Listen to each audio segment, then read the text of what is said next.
An 82-year-old veteran walks into Judge Caprio's courtroom on what seems like an ordinary morning in Providence. The case? Just a simple parking ticket. But within minutes, this quiet, silver-haired man will expose something beneath his sleeves that will stop everyone in their tracks.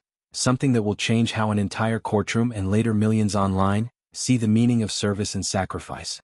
What begins as a $75 fine turns into one of the most unforgettable moments in Judge Caprio's long career.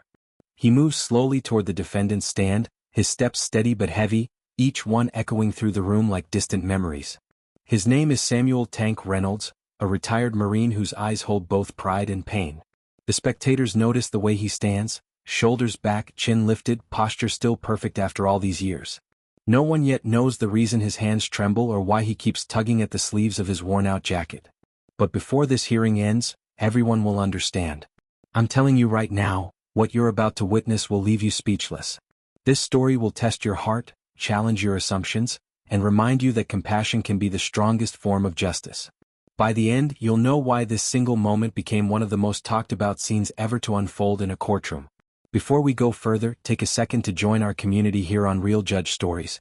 Hit subscribe if you believe in true stories that show kindness inside the courtroom, and drop a comment below telling us where you're watching from. Your support helps bring more real moments of courage, mercy, and humanity to light. Now let's step inside that courtroom and witness what happened next. It's a cold February morning in Providence, Rhode Island. Outside, the wind slices through the narrow streets, rattling the windows of the old municipal courthouse. Inside, warmth and quiet order fill the air. The sound of polished shoes against the marble floor, a shuffle of papers, and the low murmur of voices echo softly through the chamber. Judge Frank Caprio, known around the world for his gentle yet firm approach to justice, adjusts his glasses and reviews the morning docket. Parking violations, traffic citations, minor infractions. Routine cases that usually take just a few minutes each. At precisely 10:15 a.m., the courtroom doors open with a soft creak. Heads turn as Samuel "Tank" Reynolds enters, gripping a weathered cane in his right hand. His coat, far too heavy for the indoor warmth, hangs loosely over his thin frame. Despite his age, there's discipline in his every movement, a lifetime of training still shaping his posture. He removes his faded Marine cap with a trembling hand and nods politely toward the judge. To the spectators, he's just another elderly man here to explain a parking mistake. To the bailiff, he's one of dozens who will stand before the bench today. But to Judge Caprio, whose compassionate eyes rarely miss the quiet details, something about Samuel feels different. Maybe it's the weight in his gaze or the silence between his words. Whatever it is, the air in the courtroom seems to shift the moment he takes his place at the defendant's stand. What begins as routine is about to become remarkable. From where he stands, Samuel "Tank" Reynolds looks like a man who's carried the world on his back, and somehow still refuses to let it crush him. His weathered face tells stories without a single word, thin scars crossing his cheekbone, the faded tan of someone who's spent too many years under open skies, and eyes that seem to look through time itself. When he grips the edge of the stand, his fingers are knotted with age yet strong, like rope that's frayed but unbroken. Judge Caprio studies him quietly. He's seen thousands of faces, but few carry this kind of calm gravity. Samuel's movements are slow but deliberate, the mark of a man who has learned to control pain rather than show it. He doesn't fidget, doesn't complain, doesn't look for sympathy. Instead, he stands tall, chin lifted slightly as if still on parade. His old Marine cap now rests carefully beside him, a silent badge of pride. Behind him, a young woman, perhaps a granddaughter, sits nervously with folded hands. Every so often, she glances toward Samuel, her eyes filled with quiet respect. The people seated nearby exchange small looks, sensing that this isn't just another morning traffic case. Something deeper lingers in the air, an unspoken story waiting to surface. When the clerk calls his name, Samuel clears his throat, voice low but steady. "Yes, sir." "Present." The sound carries a weight no one can quite explain. Even the court officer leans forward slightly, unsure why this frail man commands such attention. Outside, the cold wind keeps howling through Providence, but inside this small courtroom, time seems to slow. Everyone can feel it. This is no ordinary defendant, and this will be no ordinary hearing. Judge Caprio glances down at the file before him, the familiar rhythm of the morning cases momentarily broken. "Mr. Reynolds," he begins, his tone professional yet warm, "you've been cited for parking in a handicapped space without displaying your permit." The violation took place outside the Veterans Administration Medical Center on February 8th. The fine is $75. How do you wish to proceed? Samuel shifts slightly, leaning on his cane for balance. Your Honor, he says, his voice deep but controlled, I do have the permit. It stays in my truck all the time. That morning I forgot to hang it up. His words trail off softly, almost embarrassed. Judge Caprio nods slowly. He's heard this excuse hundreds of times before, people forgetting their tags, rushing, overlooking a detail. Normally it ends with a gentle warning and a reduced fine. But as he watches Samuel speak, the judge notices something unusual. The man's hands tremble, not from fear or cold, but from something heavier, something unseen. Mr. Reynolds, Caprio says, leaning forward slightly, you mentioned you have a permit. Is there a particular condition you're dealing with that requires it? For a moment, Samuel doesn't answer. He looks down at the floor, then up at the judge with eyes that seem to carry 50 years of memories. It's complicated, Your Honor, he finally says. I'd rather not discuss it. The judge sets down his pen, an unspoken signal that this is no longer just a case, it's a conversation. Mr. Reynolds, he says softly, I can see you're a proud man. You've served this country, haven't you? A flicker passes across Samuel's face, something between pride and pain. Yes, sir. United States Marine Corps. 3 tours. The courtroom grows still. Even the low shuffle of papers ceases. Everyone knows they've just stepped into a story that's about to reveal something far deeper than a forgotten parking permit. Judge Caprio studies Samuel carefully, sensing that his brief answer carries a lifetime of stories left untold. 3 tours, the judge repeats softly, more to himself than to anyone else. That's remarkable service, Mr. Reynolds. May I ask where you served? Samuel exhales slowly, his shoulders straight but his voice low. Vietnam in my 20s. Iraq in my 60s. Afghanistan in my 70s, he replies. The quiet in the courtroom deepens. Someone in the back whispers in disbelief, and even the court officer blinks, unsure if he heard correctly. Caprio nods respectfully, eyes filled with a mix of admiration and curiosity. That's quite a history, Marine. You've seen things most of us couldn't imagine. Samuel gives a faint nod, his gaze distant. Yes, Your Honor. Some things you never forget. The judge sets aside the paperwork entirely now. Tell me, he says gently, what led to that morning outside the VA hospital? Why was the permit not displayed? Samuel hesitates. His hand tightens around the cane until his knuckles turn pale. His mouth opens slightly, then closes again. Your Honor, it wasn't about the ticket. That morning just got the best of me. Caprio leans back, recognizing that tone. It's the voice of a man carrying more than he can say. Mr. Reynolds, you don't have to share more than you're comfortable with. But know that this court is a place of understanding, not judgment. Samuel looks up, eyes glistening but defiant. With respect, sir, some things are hard to explain. Some wounds aren't where people can see them. The room falls completely silent. The tension has shifted, from curiosity to compassion. Everyone senses that what he's hiding beneath those sleeves isn't just a secret. It's a burden he's carried for decades. The silence stretches. Even the hum of the ceiling fan seems to fade as Samuel Tank Reynolds lowers his gaze. His voice, when it comes, is barely above a whisper. Your Honor, maybe it's time? Slowly he begins unbuttoning the cuff of his left sleeve. His frail fingers tremble with age, but his movements are deliberate, almost ceremonial. The fabric slides upward and a collective gasp sweeps through the courtroom. Beneath the sleeve, the skin of his arm is a roadmap of pain, long jagged scars twisting like pale lightning bolts across his forearm. Some are old and faint, others look deep and raw, still colored by the memory of war. Caprio's expression changes immediately, his judicial calm replaced by human shock. He steps forward slightly, his eyes never leaving Samuel's arm. My God, he murmurs. But Samuel isn't done. He rolls up the other sleeve and what he reveals next freezes everyone in place.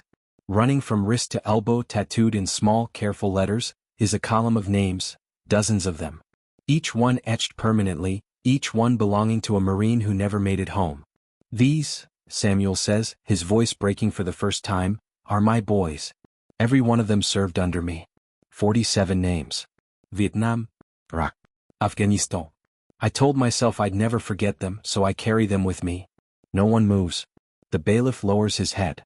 The clerk presses her lips together, fighting back tears. A woman in the gallery clasps her hands to her chest. Judge Caprio's eyes glisten. He swallows hard before speaking. "You've carried these names your whole life," he says softly. "All this time?" "Yes, Your Honor," Samuel whispers. "Every day. They remind me of what it cost. They remind me why I'm still here." Caprio nods slowly, his voice steady but filled with emotion. "Mr. Reynolds, this courtroom owes you more than a hearing. It owes you gratitude." But Samuel shakes his head gently. "I didn't come for thanks, sir. I came because I made a mistake. I forgot to hang the tag. That's all." The judge looks at him, truly looks at him, and everyone can see it. This moment isn't about a fine anymore. It's about a man who spent his life carrying ghosts beneath his sleeves, and the judge who finally sees them. Judge Caprio takes a breath, lowering his voice so that his words come out steady, almost tender. "Mr. Reynolds," he says, "you mentioned that some wounds aren't visible. Would you like to help me understand what you meant by that?" Samuel looks down at his hands, his thumb tracing one of the scars. When he finally speaks, his words tremble with the weight of years. "Your Honor, I've lived with something called post-traumatic stress disorder, PTSD. Most days I'm fine. I wake up, make my coffee, talk to my granddaughter, try to live normal. But some days I don't know where I am. My mind goes back to places I thought I left behind."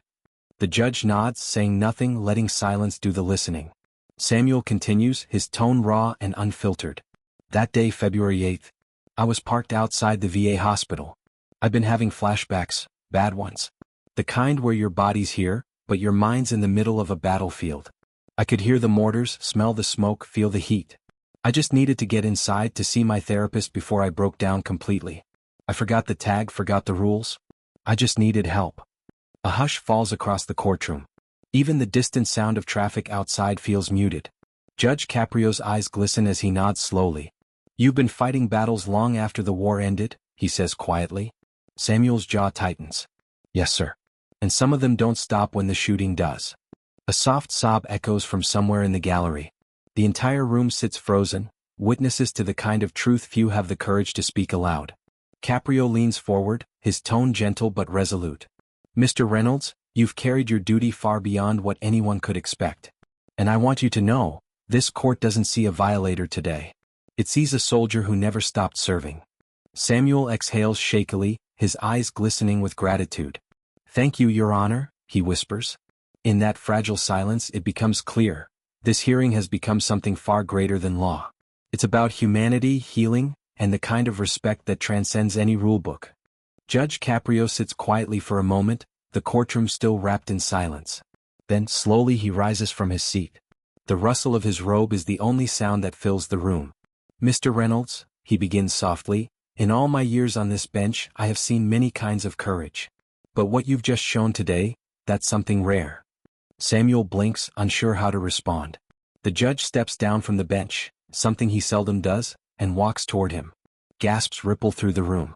The formal barrier between judge and defendant disappears. Standing face to face, Judge Caprio continues, his voice steady but thick with emotion. "You fought for this country 3 times over, and still, you fight every day in ways most of us will never understand. That deserves more than sympathy, it deserves honor." Then, in a moment no one expects, Judge Caprio gently removes his own black judicial robe and holds it out toward the veteran. "Mr. Reynolds," he says quietly, "please hold this for me." Samuel stares at the robe, hesitant. "Your Honor, I can't." "Yes, you can," Caprio insists, his tone firm yet compassionate. "Because this robe stands for justice. And if justice means anything at all, it means gratitude to those who've sacrificed for others. You've already earned that right." With trembling hands, Samuel takes the robe. The heavy fabric drapes over his shoulders, and for a moment, the old Marine straightens taller than anyone has seen him all day. The courtroom bursts into applause, soft at first, then growing louder, echoing off every wall. Tears glimmer in Caprio's eyes as he salutes the veteran standing before him. "Ladies and gentlemen," he declares, "this is what real heroism looks like." Officers stand and salute. Spectators wipe their eyes.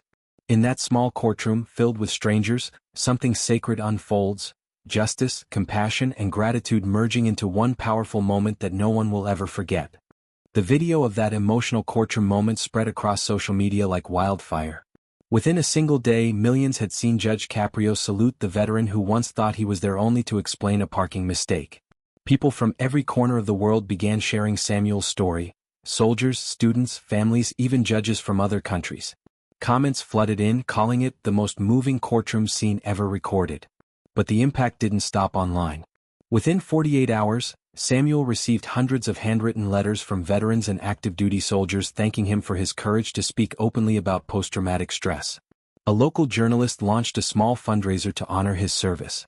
By the end of the week, it had raised thousands of dollars for PTSD counseling programs. A month later, Samuel returned to the same courtroom, not as a defendant but as a guest. Judge Caprio greeted him like an old friend. Together they stood side by side, speaking to a group of young veterans about healing, hope, and the importance of seeking help. The applause that day wasn't for a dismissal of a ticket. It was for a man who had reminded an entire city what resilience truly means. Soon after, Samuel became an unofficial advocate for veterans' mental health. He visited schools, hospitals, and community centers, sharing his message that real strength isn't hiding your scars, it's learning to live with them. Each time he spoke, he rolled up his sleeves, showing those 47 names, ensuring none of them were ever forgotten. As for Judge Caprio, that day reaffirmed his lifelong belief that kindness could be the highest form of justice. The two men still keep in touch, one representing the law, the other representing sacrifice. And together they left behind more than a viral story, they left a legacy of compassion that continues to inspire people around the world. The courtroom lights dimmed that day, but the echo of what happened still lives on in the hearts of millions. Judge Caprio didn't just dismiss a fine. He reminded the world that behind every uniform, every scar, and every quiet handshake, there's a story that deserves to be heard. Samuel "Tank" Reynolds walked in as a defendant and left as a symbol of courage, carrying not just 47 names on his arms, but now the respect of an entire nation. And now it's over to you, the ones watching. Think for a moment. When was the last time you saw an act of compassion that restored your faith in humanity? Was it a stranger who helped without being asked? A teacher, a parent, or a veteran who carried their burden with quiet dignity? Share that moment below in the comments.